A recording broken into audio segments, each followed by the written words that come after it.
Atiku challenge we must accept.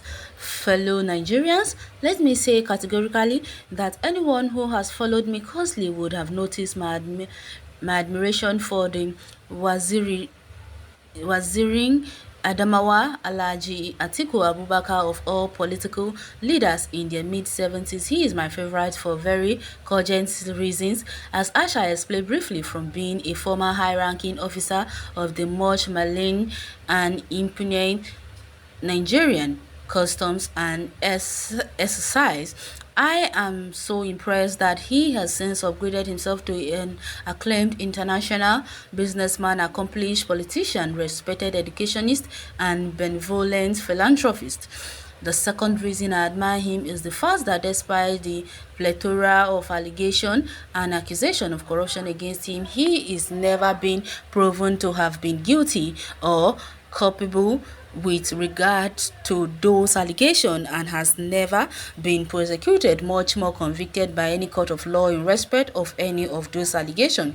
The third reason which I admire Atiku Abubakar is his steadfast belief in democracy, coupled with the uncommon tenacity to pursue his dream of leading Nigerians. Since 28 years ago, beginning in 1993 when he contested the SDP primaries against Chief Monshood Abiola, Alhaji Babagana, King Ibe, and others, he has crisscrossed several political parties in the process and was a founding member of both the PDP and the APC, and a major supporter of Major General Muhammadu Buhari in 2015. After he lost the APC primaries to General Buhari, he returned to PDP after the 2015 election to contest in 2019 against the same Buhari he supported heavily just for 4 years earlier. I also supported him on that occasion because of the drift, rudderlessness, and graft of the Buhari government between 2015 and 2019.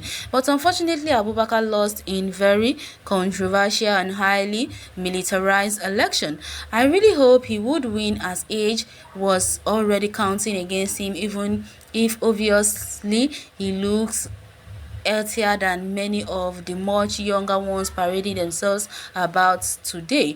But he didn't, and his age is becoming an albatross round his neck, which he cannot ignore or do anything about. While some might readily dismiss the age factor in politics, I have since become almost paranoid after witnessing what happened to our dear beloved late President Umaru Musa Yar'Adua of blessed memory, who, although was much younger, died at 58 years old, and major health challenge, which was, of course, older people like Abubakar will be susceptible to as a matter of natural wear and tears in all humans.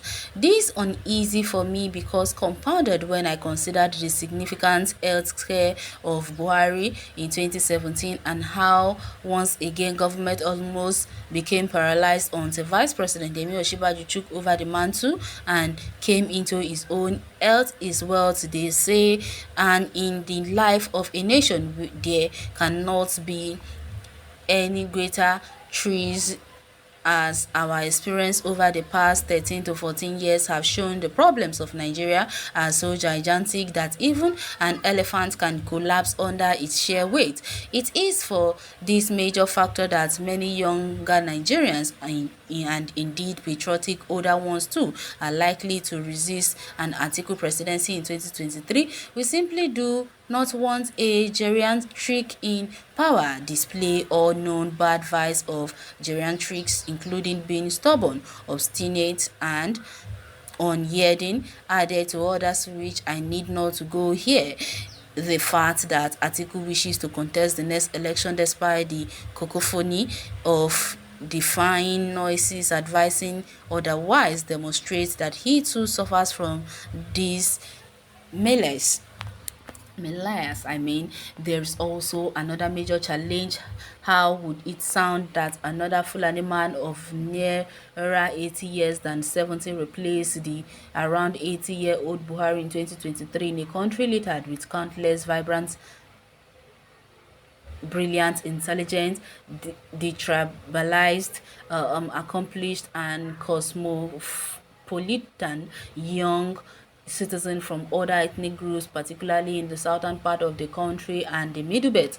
This becomes more acute, stark, and critical when we consider the terrorist Boko Haram menace and the dastardly Fulani terrorists and bandits that have riven our country and threaten to split us into unwholesome fragments. Clearly, the time has come for someone who can be seen to be on unified to emerge from across the Niger and heal the raw open wounds of the country. I still believe 100% in this entity and nation state called Nigeria. It has amazing prospects which we can not let a small group of ill-informed, ignorance and malevolent persons endanger and emerge. If all the constituent parts can agreeably succeed in their own, then there is good reason for keeping us together. This is because the success of many as part of a whole can only be geometrically and exponentially greater than the success of a small individual fraction. Personally, as a Democrat, I recognize and respect the right of former Vice President Atiku Abubakar to contest elective position, including the presidency, for as long as his will and health can stretch. But I believe Nigeria has been extremely kind to members of his generation. They have huge and monopolized the political landscape of the country for many decades and deprived at least one highly potent and resourceful generation of a crack of at returning this country.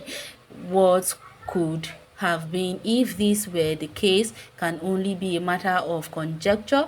The sad thing is that in acting selfishly in their own interest, the generation of Atiku Abubakar and President Muhammadu Buhari has foisted upon the younger generation the dregs, flotsam and jetsam of that younger generation in order to perpetuate themselves in power. That was the only way they could clinch to power, or at least so they thought. That's why we, the youth, had already said enough is enough. It is for us to go into power and let the old people to go and rest. After all, they've done enough. The older might, the Chief Abiola shattered, was the one that says only hardcore career politicians, governors, senators, honorable ministers, and others can aspire to the presidential office. Chief Abiola was ahead of Donald Trump in this regard. The time has come for non-career politicians to run Nigeria like a successful commensurate and not like a national cake to be shared among party loyalists and lackeys. The country should be calculated by profit and loss and never written off as a bad loan. The next leader of Nigeria must be adequately prepared for the onerous task of nation building by embracing a government of national unity and a broad-based coalition across party lines in order to powerfully uplift our nation out of pedifity and poverty. Steered forward our intelligence, diligent and proficient youth. Your time has come. If you ask me, well done and well said. You can go to the comment section and share your take on this article. Thanks for listening.